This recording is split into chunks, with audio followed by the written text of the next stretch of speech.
L'échiquier international, soyez les bienvenus. Les neiges de l'Alaska vont-elles geler définitivement les armes dans le conflit ukrainien? Pourquoi l'Alaska? Car c'est sur ce terrain que de grandes puissances, à savoir la Russie et les États-Unis, le 15 août prochain, tenteront de discuter pour trouver une solution en Ukraine, une solution de paix. En dépit de la tâche ardue reconnue par les deux parties d'ailleurs pour déboucher sur un accord de paix définitif, après plus de rondes de négociations sans doute, les deux protagonistes, surtout russes, se disent prêts à trouver un terrain d'entente. L'Alaska, pour un début, Poutine, le président russe, se dit donc prêt à envisager l'idée d'une rencontre cadre pour faire avancer le processus de paix. On en verra quelques moutures, celles surtout qui répandent la panique au sein de l'Union européenne, mais pas que. On en parle, à tout de suite.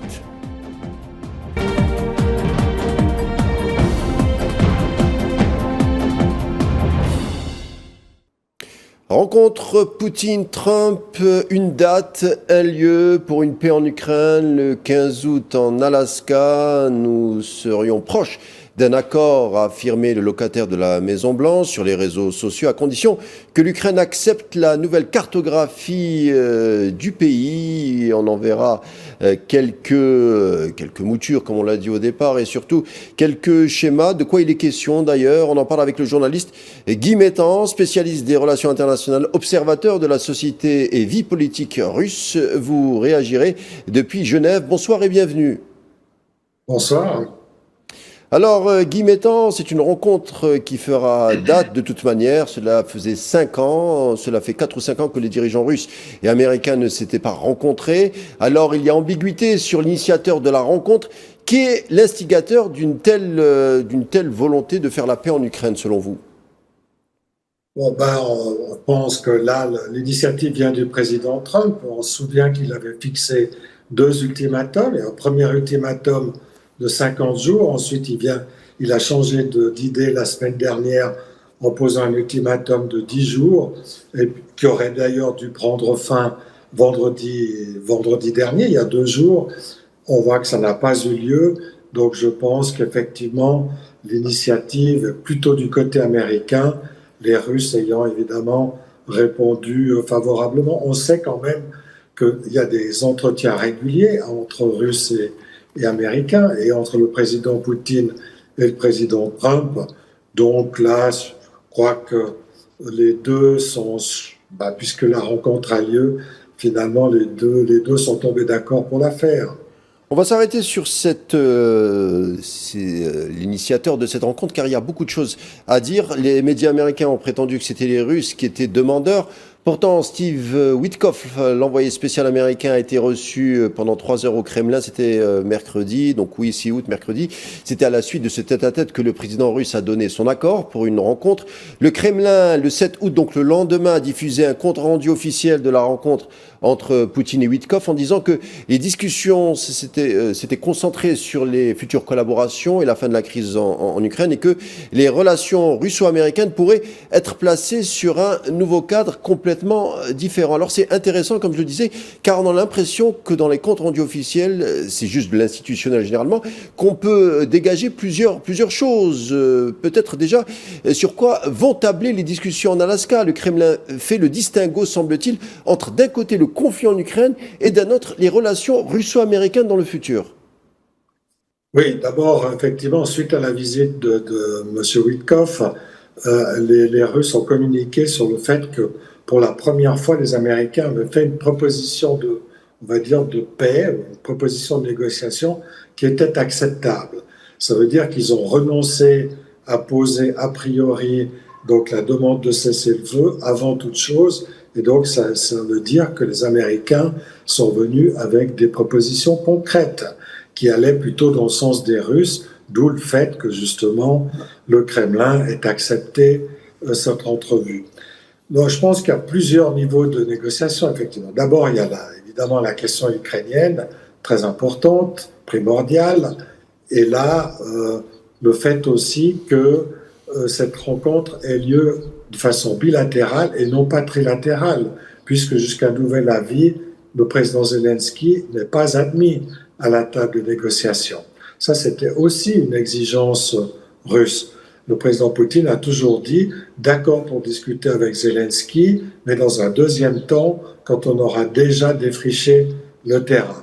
Donc là, on est à la première étape de cette négociation, sachant qu'il y a quelque chose de concret sur la table.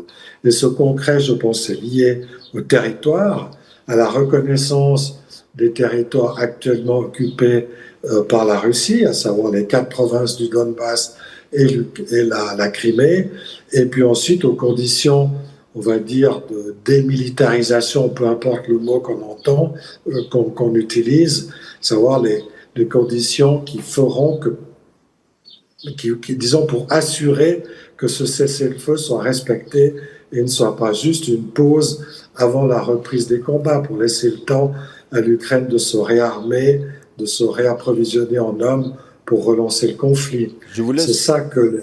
Je vous laisse poursuivre, mais juste pour que nos téléspectateurs comprennent bien, Poutine a toujours exposé, dernièrement c'était à son équipe de politique étrangère le 14 juin dernier, sur quoi il souhaitait mettre ou esquisser une rencontre pour une paix en Ukraine. Alors il avait dit un retrait total des troupes ukrainiennes de Donetsk, Lugansk, Zaporizhia et Kherson, et une neutralité totale de l'Ukraine, c'est-à-dire nulle adhésion à l'OTAN. Ces aspects, c'est ce qui crée justement la panique chez Zelensky et ses partisans, et également au sein des couloirs du Parlement européen.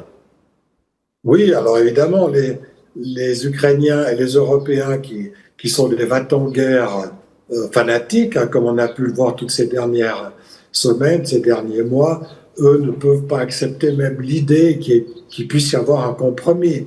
Ils n'acceptent aucun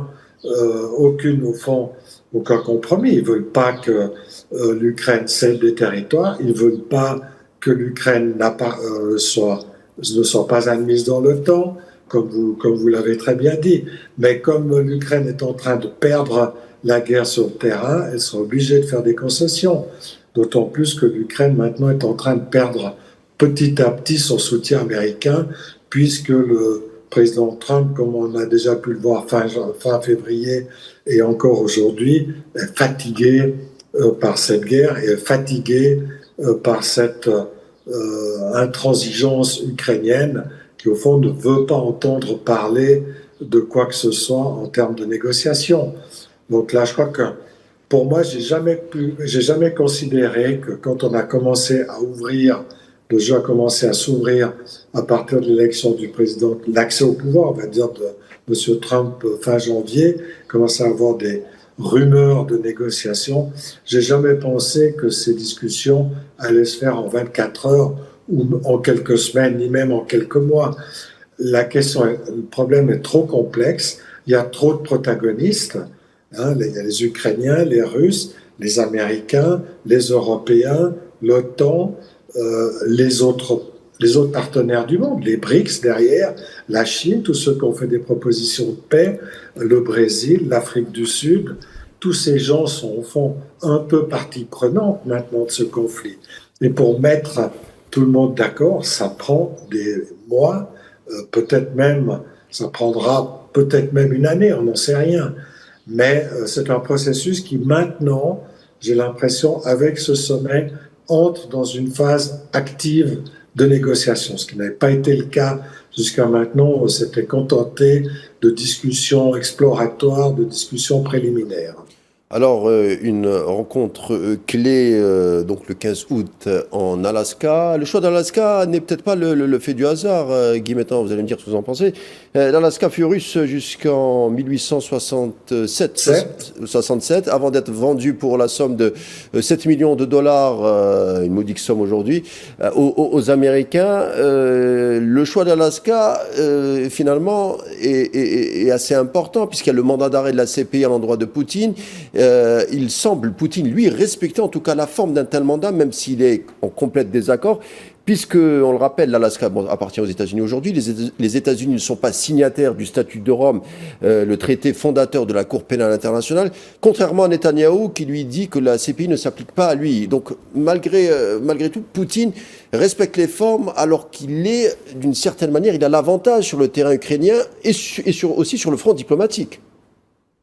Oui, mais je crois que c'est un choix tout à fait intelligent, je dirais très smart, Personnellement, j'ai trouvé ça extrêmement subtil que de choisir l'Alaska pour plusieurs raisons. Comme vous l'avez dit, c'est un ancien territoire russe qui a été vendu, c'est-à-dire qu'il a été cédé. Il y a donc une symbolique derrière ce choix de l'Alaska, ça veut dire que des territoires peuvent être cédés. Donc il suffit de penser aux républiques du Donbass et à la Crimée pour signifier, on va dire, que ces territoires pourraient aussi être cédés, moyennant certaines conditions, naturellement, comme ce fut le cas avec l'Alaska. Deuxième considération, c'est aussi un rappel que les États-Unis et la Russie sont voisins.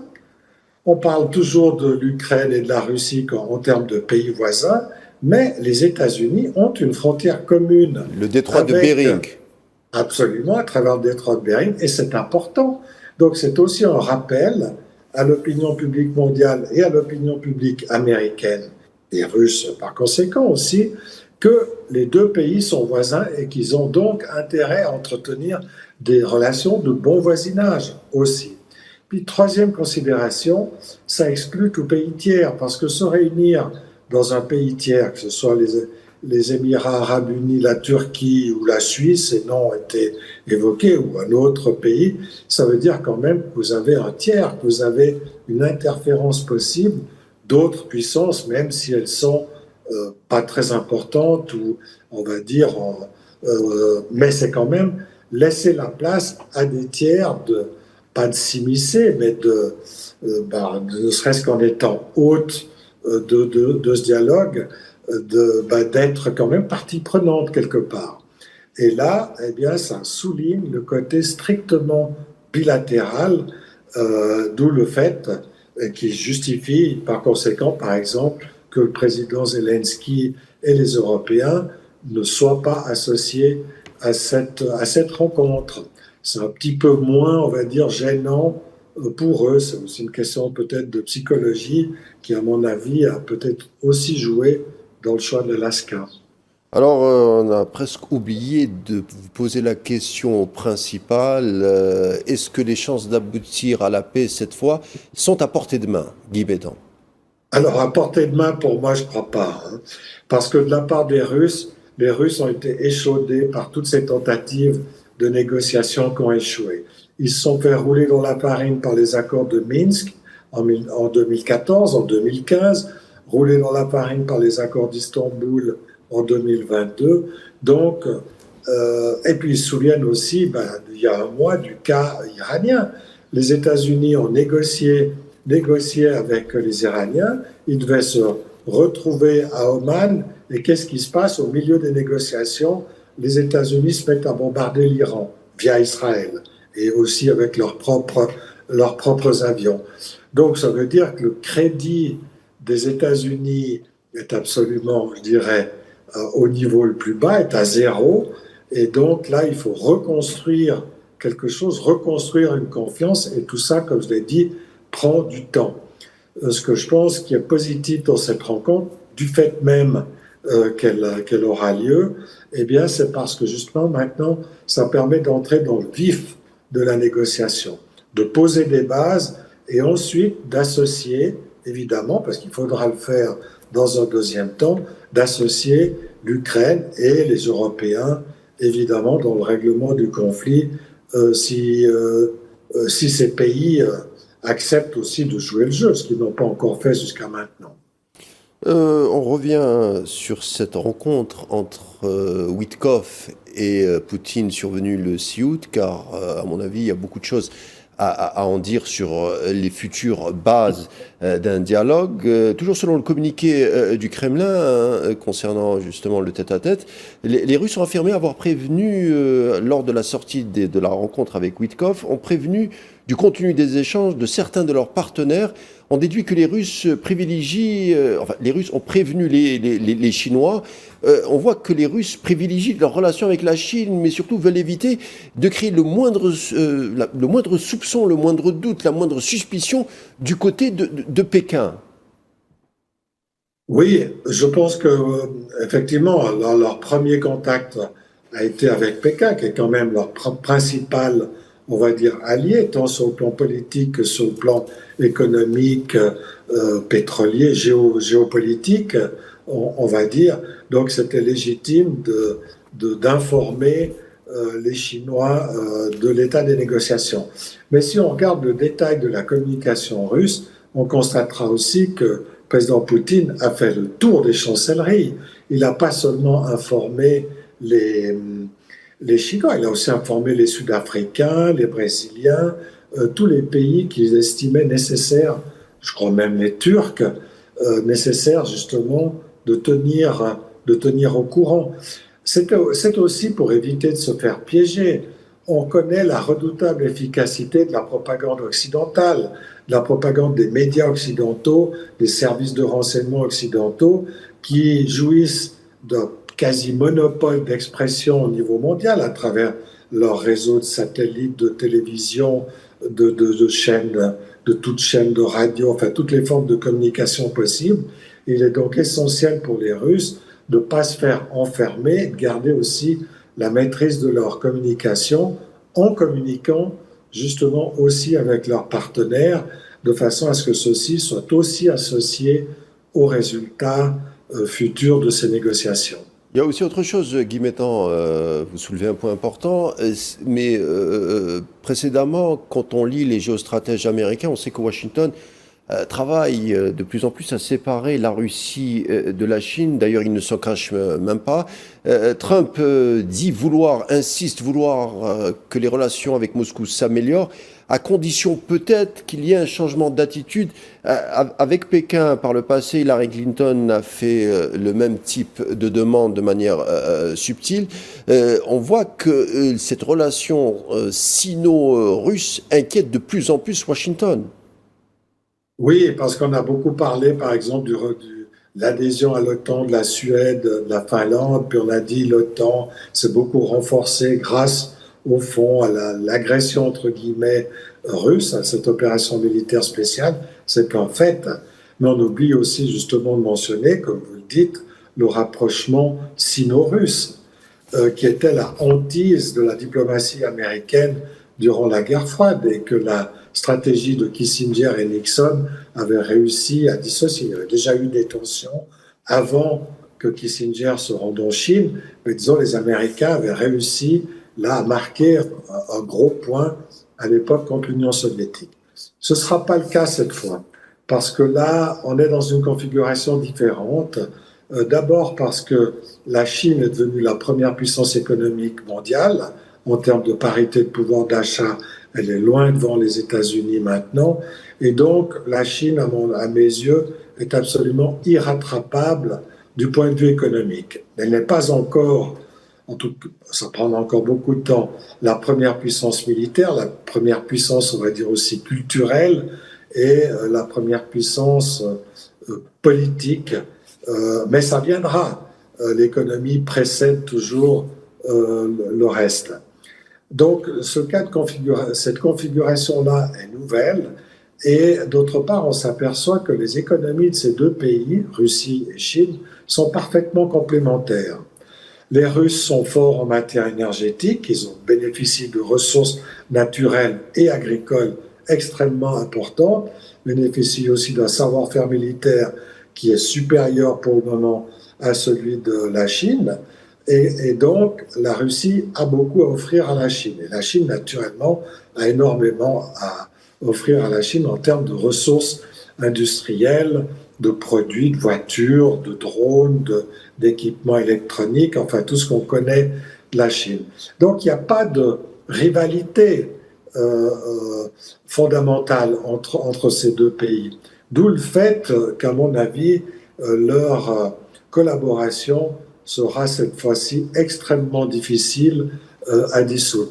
Alors les Américains peuvent toujours espérer attendre et guetter le moment le plus opportun, changement de lorsque M. Xi Jinping quittera le pouvoir, ou peut-être quand M. Poutine quittera aussi le pouvoir. Il y a toujours des opportunités sur lesquelles les États-Unis sont toujours prêts à bondir pour tenter de planter un coin chez leurs adversaires. Là, pour le moment, les Américains semblent avoir pris conscience que la guerre chaude qu'ils sont en train de mener via l'Ukraine ne marche pas, ne produit pas de bons résultats et qu'il faut peut-être mieux justement calmer le jeu et puis peut-être attendre d'ici 5, 10 ans, 15 ans une meilleure opportunité pour planter un coin entre la Russie et la Chine. En tout cas, c'est pas pour demain. Alors, Et je crois que cette collaboration est vraiment solide. Parlons un peu de Trump. Trump est le président américain d'un mandat. Il représente la politique américaine encore pour 3 ans. On sait qu'aux États-Unis, le pouvoir est protéiforme et que l'État profond, et avec toutes ses strates, avec son architecture, est complexe. En tout cas, cet État profond veut en découdre avec la Russie. On trouve des républicains, des démocrates, comme Hillary Clinton, qui avait dit qu'elle voulait saigner la Russie. On sait qu'au sein de plusieurs think tanks néoconservateurs anglo-saxons, au sein du continent occidental, discutent de la manière d'affaiblir la Russie. Avec tout ça, est-ce que vous croyez qu'un nouveau départ des relations entre Moscou et Washington, comme le souhaiteraient Trump et Poutine, est-il, oui, mais pas possible? Est-ce qu'il est réalisable? Est-ce qu'il est plausible? Ce que je pense, c'est qu'une détente est possible. On l'a déjà vu dans la longue histoire, hein, depuis, au fond, les années 30, puis la Deuxième Guerre mondiale. Ils ont collaboré quand même pendant la Deuxième Guerre mondiale, alors que les régimes politiques étaient, à cette époque, extrêmement différents. C'est moins le cas aujourd'hui. On insiste, en tout cas dans la presse occidentale, sur les différences, mais il y a moins de différences entre l'Union soviétique stalinienne de 1945 et les États-Unis d'alors qu'entre les États-Unis d'aujourd'hui et la Russie d'aujourd'hui.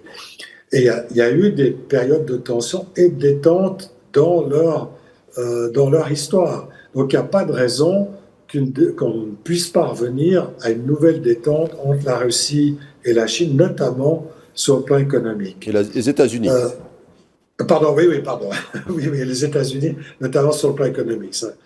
Mais personnellement, je pense que les États-Unis conservent leur volonté de primauté sur le monde. Je pense que leur volonté, leur désir suprématiste, leur volonté d'hégémonie sur la politique mondiale, ils l'ont toujours en tête, même s'ils sont obligés de faire des accommodements, s'ils sont maintenant d'accord d'entrer dans une phase de détente avec la Russie, je pense qu'ils ne sont pas prêts d'abandonner ce programme suprématiste. L'impérium.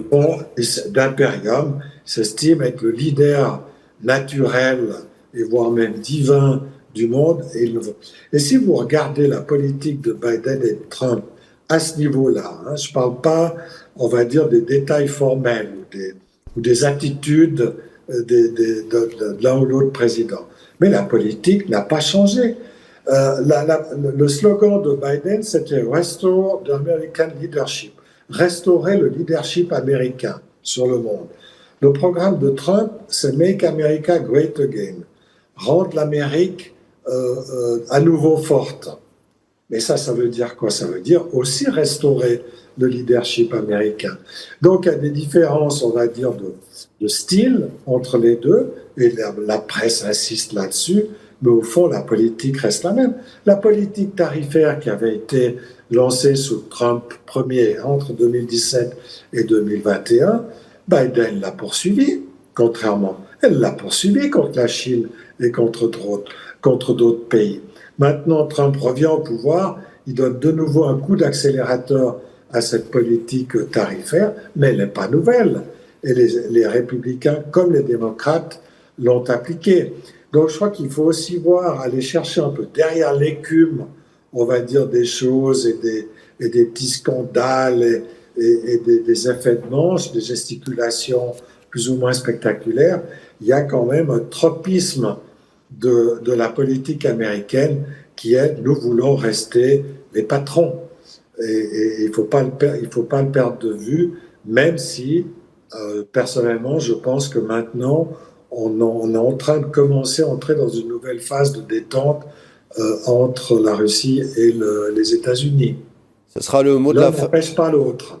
Merci d'avoir été avec nous, Guy Mettan. Je rappelle que vous êtes journaliste et spécialiste des relations internationales.